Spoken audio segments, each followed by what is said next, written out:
In the tech space, people are always clamoring at the latest and greatest hardware. But the reality of it is, a lot of people are still using something like this 7th gen laptop from, at this point, almost half a decade ago. Things enthusiasts would probably consider dog slow. But is that really the case? Just how much performance can you actually get on something like this? And most importantly, can it game?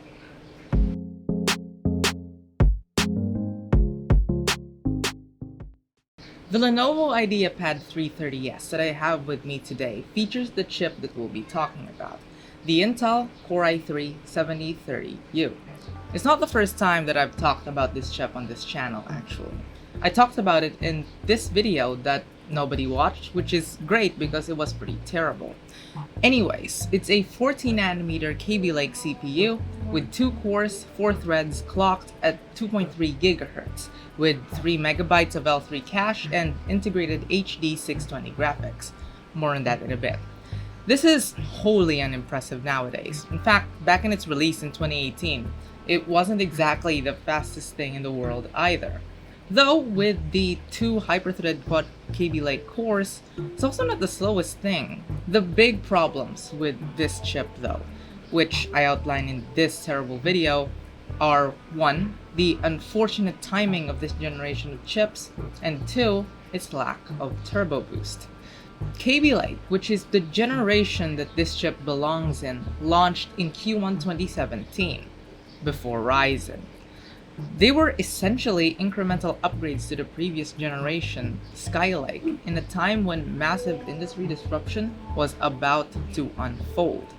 While Ryzen was unable to upend Intel's gaming crown, held by its higher single-threaded performance, it pretty much decimated Intel in terms of multi-threaded performance, for having literally double the cores in the same or lower price point. Kaby Lake's fate can pretty much be summed up by the fate of its flagship, the 7700K, which is the last quad-core flagship from Intel and has since been outperformed by modern quad-core i3s for a fraction of its launch MSRP. Yeah. This meant that the low end suffered considerably as well. Intel's product segmentation in mobile consisted of high-performance quad-core i5s and i7s, marked by the suffix HQ, and dual cores for, well, everything else, spanning i7s all the way down to the lowly i3s and M3s.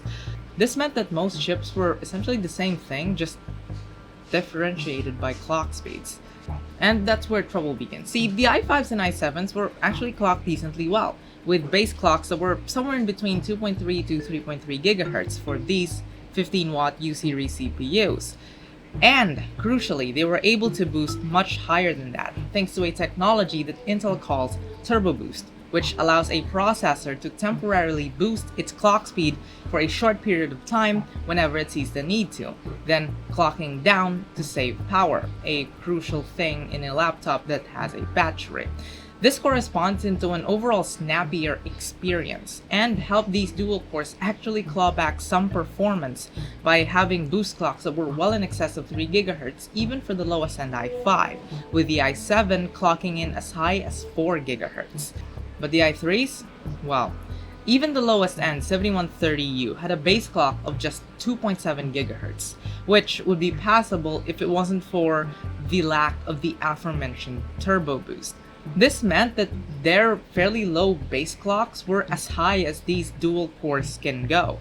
And given that all i3s from this era had clock speeds that were sub 3 GHz, it has meant that none of them has really aged that well half a decade on, given the increases in core counts, clock speeds, and IPCs that we've seen in recent years. In fact, it didn't even age well just one generation later.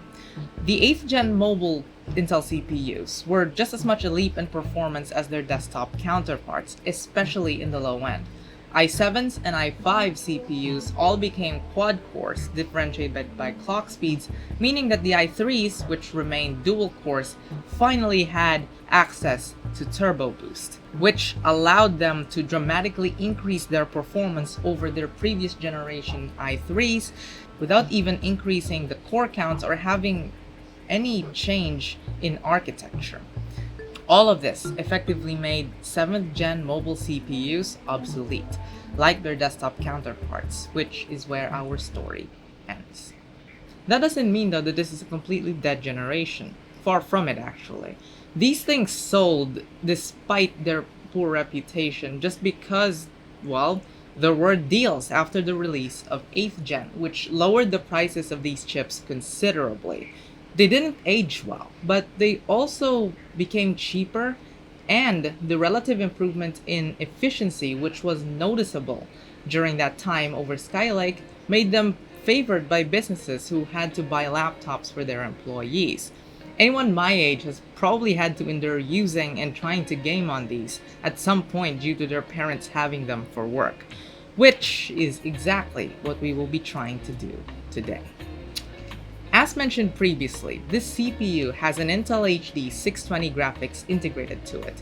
Based on Intel's Gen 9.5 architecture, it is the GT2 variant with 24 execution units and can clock as high as 1050 MHz.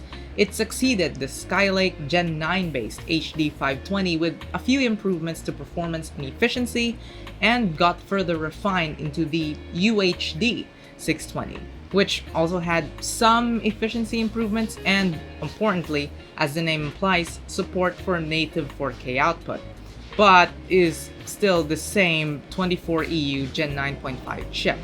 And it was used for 8th gen Kaby Lake and Whiskey Lake CPUs, all the way up actually to 10th gen Comet Lake, so yeah, pretty long time. All that jargon aside, you probably already have some predisposed idea how this performs, given the fairly bad reputation of Intel's graphics over the years. And there's no doubt that they have been subpar, to put it mildly. They have gotten a lot better recently, with Intel even beginning to enter the discrete GPU market. In fact, by the time of recording, Intel literally just released a trailer for their ARC GPUs like 2 days ago, so I guess it's happening. But it was these graphics that powered and continue to power millions of devices, which is exactly why it will be very interesting to see how they actually hold up today. But before that though, a quick look at the specs of the system. Along with the CPU and IGP, we have 8 gigs of DDR4 RAM running at 2133 MHz and operating in dual channel mode, which is incredibly important when you're gaming on integrated graphics. 128 gig SSD for boot drive, 1 terabyte hard drive for everything else, including the games, and paired with a 14-inch 1366 by 768 TN panel. With that out of the way, let us finally begin to explore the capabilities of this system. Gaming is our main focus today, and starting off with a game that I've played on this system in the past, Minecraft Java Edition, running with Optifine to help increase performance with fast settings and 8-chunk render and simulation distance, and running in native 768p resolution. And the average of 48 FPS seemed pretty good on the surface, though lows can go down to 12 to 15 FPS whenever game world chunks load in due to the relatively weak CPU, even if the IGP may have a bit more to give. The game is just really that CPU intensive even with Optifine tricks, and the only way to solve it is to lower the render distance, which can affect the game immersion. Overall, the game is playable, though the stutters during chunk loading can be very annoying. Another test is Rocket League, a game I play on a fairly regular basis and is a fairly optimized game as far as I can tell. Running with performance details and high quality render settings with an uncapped frame rate and native 768p resolution, the game is very much playable at 41 FPS average with lows down to 16 to 20 FPS. Overall, it's a very good experience, and you can probably push the settings up a bit and still have a locked 630 FPS. The game did still look pretty good with these fairly low settings though, at least as far as Rocket League goes, and so I would personally stick to having a slightly higher FPS. It could drop a bit lower in more hectic game modes and be a bit higher in game modes that have less people, since I tested this in a casual 3v3 match, which I suspect is the most common game mode people play on. With that said, it would most likely still be within 5 to 10 FPS of these results, which is still perfectly playable for a casual like me, even if the pros would probably like something a bit higher. Another game that I like to both test and play is City Skylines, which is fairly brutal to the CPU as well as memory, and is just a fun way to kill hours of time without you noticing it. In 720p with low settings, the game ran at 18 FPS average, with lows dipping to 7 to 8 FPS. Personally, this is still somewhat playable to me, as it's a city builder rather than an FPS or esports title, and this is very close to the frame rates I actually get with my Aspire in 1080p medium settings, so yeah, not great. I will test the Aspire later on in identical settings to see how they compare properly, so stick around for that. Anyways, the game was really hammering the poor dual-core CPU, with usage sitting at 70 to 90% most of the time, meaning that the CPU was probably the main bottleneck here. I did load a mid-game save with 2k population, so it might be a bit better in the early game with smaller cities, but given these results and test platforms, it will most likely be atrocious in the late game with a big metropolis, if for some reason you decide to build a massive city in this game while playing it on a Core i3 laptop. I think it's no surprise that Among Us did really well. Running at native 768p, the game virtually had a locked 60 FPS across the board, which goes to show simple indie games work well on this class of hardware. Then again, I was also able to run this game on a Celeron 887 with only a bit more stutters than this, so yeah, take that what you will. Older titles like Stronghold 2 with 720p low ran with 47 FPS average with lows down to 11 to 15 FPS, making it very playable. You can crank details further and get around 20 to 30 FPS or increase the resolution, but the increased frame rate of low settings made the game feel smoother and have a better experience overall, and it didn't really look that bad, if just a tad blurry due to the resolution. Still, it didn't really take away from the gameplay that much, and with these frame rates, I could comfortably play a whole game without trouble. So, older indie strategy games will work absolutely fine. Shadow of the Tomb Raider is the heaviest game that I have tested on this system, as it is a fairly modern AAA game released in 2018. Running the in-game benchmark in 720p with the lowest preset and 80% resolution scaling returns with an average of 12 FPS, which is actually a lot more than I expected, which was for it to be a complete slideshow sub 10 FPS, so pretty good, I guess. It's still not very playable, with the input lag being honestly the worst part about the whole experience. Lowering the resolution and some settings even further, and maybe even some tweaking with the INI file might be able to net you 20 to 30 FPS, maybe? But at that point, you might as well be playing something lighter and older given the graphical fidelity of those absurd settings. Still, I did find it quite impressive that I was able to run the game at all, though there was some problems with it not starting in DirectX 12 mode, something perhaps related to drivers since the GPU itself is supposed to be DirectX 12 compatible, but normal DirectX 11 mode did work fine. Metro Last Light Redux is another game I picked up for free in the Epic Store, and the gameplay is still pretty good almost a decade after its release. Running in 720p with low settings returns with an average of 32 FPS, with pretty good lows down to just 14 to 17 FPS. It's an old FPS-ish title, but still, it's kind of impressive to see it run this well. You can definitely play this game in native resolution with low settings and still see near 30 FPS most of the time.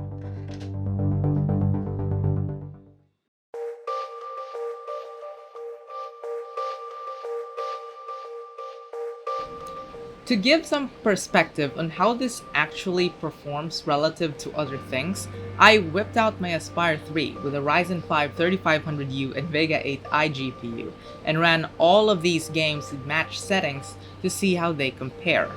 And with a big surprise to no one, the Aspire is faster in both CPU and GPU bound games thanks to the addition of 2 more cores, higher clocks, and a way better GPU.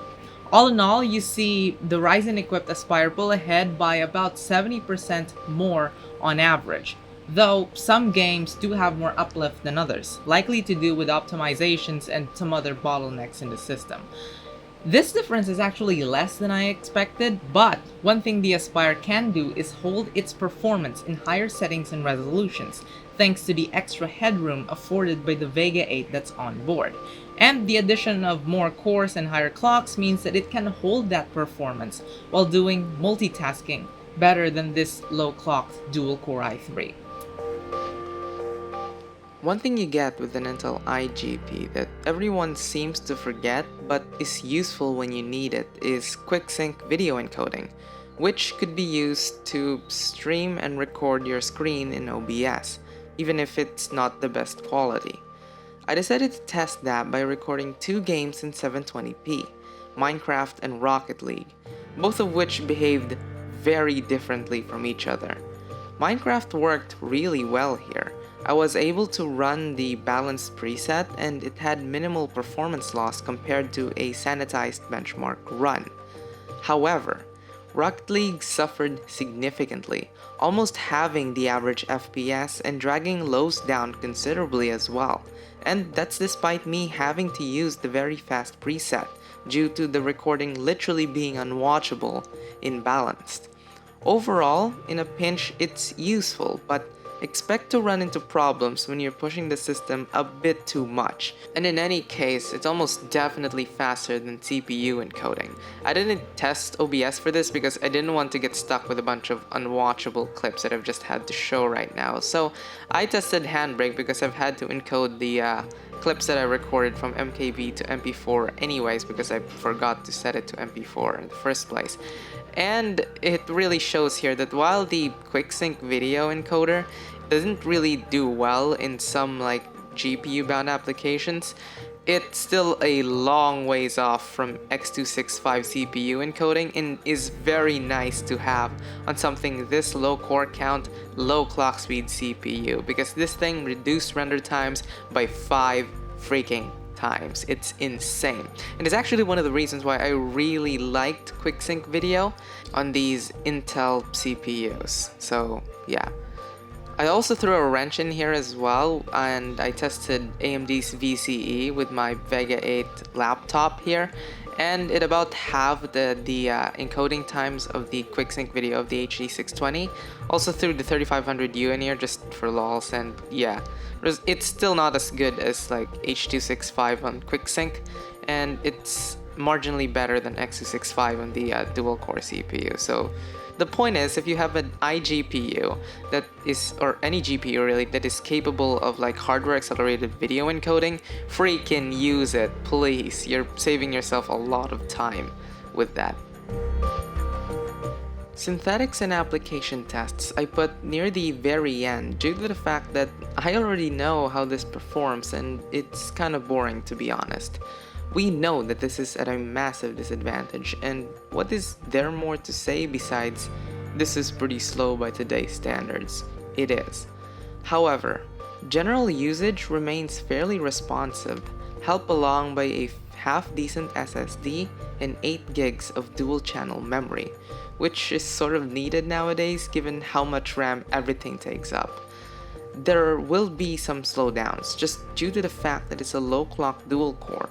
But overall, for office tasks like word processing and web browsing, things like Excel spreadsheets, which is what my mom actually uses this laptop for, it holds up pretty well and honestly all that she really needs to run those applications. With all of that said, where does that leave us? Well, Intel really did cripple this CPU by omitting Turbo Boost from it. And its integrated GPU performance is about what you would expect from Intel's last-gen solutions. However, it still performs just about right for a low-end system of this age. I mean, I was able to play most of those games at HD resolution. I didn't even need to go that low to 800 by 600. And I was still getting like 30 FPS in most games, provided that you are reasonable. It's definitely a good enough solution for a student who might find themselves stuck with this for school and want to play some of those casual or older titles at low settings. Demanding games will pose a struggle even on low settings and resolutions, but that's to be expected. You're not playing Doom on this system at all. Overall, I can't recommend buying one of these above the 20,000 peso or 400 US dollar price point, because believe it or not, that's how much they cost on the secondhand market around here, which is not a good deal by any stretch of the imagination nowadays, when you can get a new i3 that's way faster than this with way better graphics for just 4,000 pesos or less than $100 more. But if you're stuck with it or find it in a pretty sweet bargain, it still performs okay and it can game a little bit. Not the best by any means, but after going through and running these tests, as well as just using the laptop in general, I can honestly say that I can probably work with this laptop for the vast majority of what I do. It's only those last few heavy things that I do that make this a deal breaker. Things like 1080p video editing and rendering, for example, while doing some other stuff, or even playing a game while you're rendering a video in the background. It will not work out that well in this package. Furthermore, I've kind of gotten used to the power of my AMD APU, which allows me to comfortably set most games to its native 1080p resolution with low settings and be able to expect actually usable frame rates, something that this laptop, even with its lower resolution display, won't always be able to provide. Still, for what it is being used for by my mom, it is absolutely still a capable machine, and it's likely that she will keep using this one for a long time. Much like that old Celeron laptop that eventually landed in my lap in 2020 and I had to use for the vast majority of that year. Yeah, go watch that video. It's not the best, but you can kind of see my perspective on that one. Anyways, thanks for watching, folks. This has been a massive change in the format of my videos, to say the least, and the amount of testing that I've had to do to make this deep dive possible was far from easy. Still, I did quite enjoy this shift in focus towards a more data-driven, information-packed approach to videos, and if you did as well, a like would very much be appreciated. If you'd like to see more like this, or just some random videos about technology that I find interesting in general, you can also subscribe to the channel. Anyways, I'll see you all next time. Hopefully not very long, because this has been a long time coming. So yeah, bye.